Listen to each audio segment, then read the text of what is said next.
Ուշադիր հետևում էի, թե ինչպես են բանավիճում Նիկոլ Փաշինյանի կողմնակիցներն ու ընդդիմությունը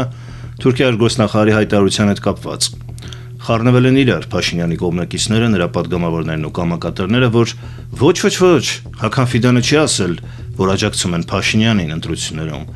այլ ասել է, որ աջակցում են Փաշինյանի դերակատարությանը, այդ թրիփի հետ կապված, որը Հական Ֆիդանը անվանում է Զանգեզուրի միջանցք։ Իդեպ նա ասում է, որ թրիփը նույն Զանգեզուրի միջանցքն է, այսինքն լինում է այնպես, ինչպես Ադրբեջանն է ուզում, եւ մենք աջակցում ենք դրան։ Այո, վերջապես իրականանում է այն մեր նպատակը, որ Թուրքիան եւ Ադրբեջանը կարողանում են կապվել միմյանց հետ։ Եվ այդ հարցում Հական Ֆիդան աջակցել է Փաշինյանի դերակատարությանը, ընդ որում ընտրությունների կոնտեքստում, այսինքն Հայաստանի ներքաղաքական զարգացումների կոնտեքստում։ Եվ հիմա նիկոլականներին չեն ասում է, ոչ, նա ոչ թե աջակցել է Փաշինյանին, դուք հիբրիդային պատերազմ եք վարում, դուք խեղաթյուրում եք, նա աջակցել է Փաշինյանի դերակատարությանը։ Դա կարգին հաղորդման մեջ նման այն էպիզոդին, որ հայրը գովում է որդուն, թե ինչպես է կռուդիտ լինում։ Դա գիտեք ինչին է նման, ոնց որ ես հիմա ձեր բանկային հաշվին գումար ուղարկեմ եւ ասեմ, ես ձեզ չեմ ուղարկել գումար։ Դա ուղարկել եմ ձեր բանկային հաշվին։ Դու ոնց որ օրինակ սպանությունը արդարացնես, ինչ որ մեկը, ինչ որ մյուսին սպանել է, արդարացնես, չգիտեմ ոնց, բայց արդարացնես, ասես ես մարդասպանին չեմ արդարացնում, ես սպանությունն եմ արդարացնում։ Դա ծիծաղելի է, ինչպես տրամաբանորեն, այնպես էլ քաղաքագիտորեն։ Չի լինում գործողություն առանց սուբյեկտի, սիրելի բարեկամներ։ Աջակցել Փաշինյանի դերակատարությանը, ջանքերին, քայլերին, դա նույնն է, ինչպես ասես, որ ես աջակցում եմ Փաշինյանին։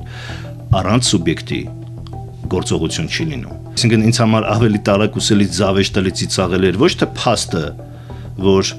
Նիկոլ Փաշինյանին ինչ որ մեկը աջակցում է Թուրքիայից կամ Ադրբեջանից, ինքնին դա հասկանալի էր եւ տրամաբանորեն։ Ում համար է գաղտնի, որ Թուրքիա եւ Ադրբեջանի համար Նիկոլ Փաշինյանը պարզապես երկնքից իջեցնվեր է։ Դա գաղտնիք չէր եւ բնականաբար պետք է աջակցեին նրան։ Այստեղ հարցը թե ինչու են հիմա շտապել անել։ Պատճառները կարող են տարբեր լինել։ Ես ենթադրում եմ, որ այդ թրիփի կամ Զանգեզուրի միջանցք կոչվածի պրոյեկտը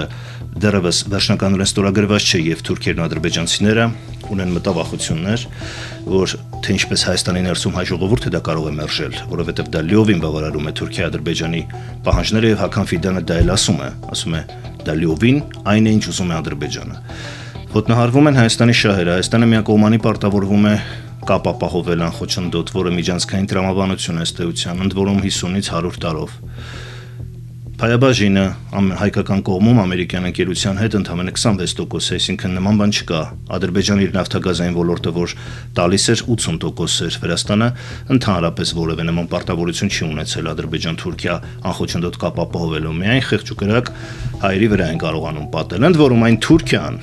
որը բայրակտարներ էր մատակարարում եւ այդ պատերազմում ամենասարսափելի երևույթը ընդհանրապես մի բառով կարելի էր բնորոշել բայրակտար։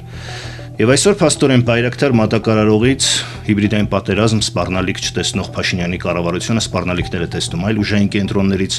եւ բնականաբար Թուրքիա եւ Ադրբեջանի համար ուղղակի երկնքից իջեցնվել է նման ղեկավարությունը Հայաստանի եւ պետք է աջակցեն, իհարկե, պետք է աջակցեն։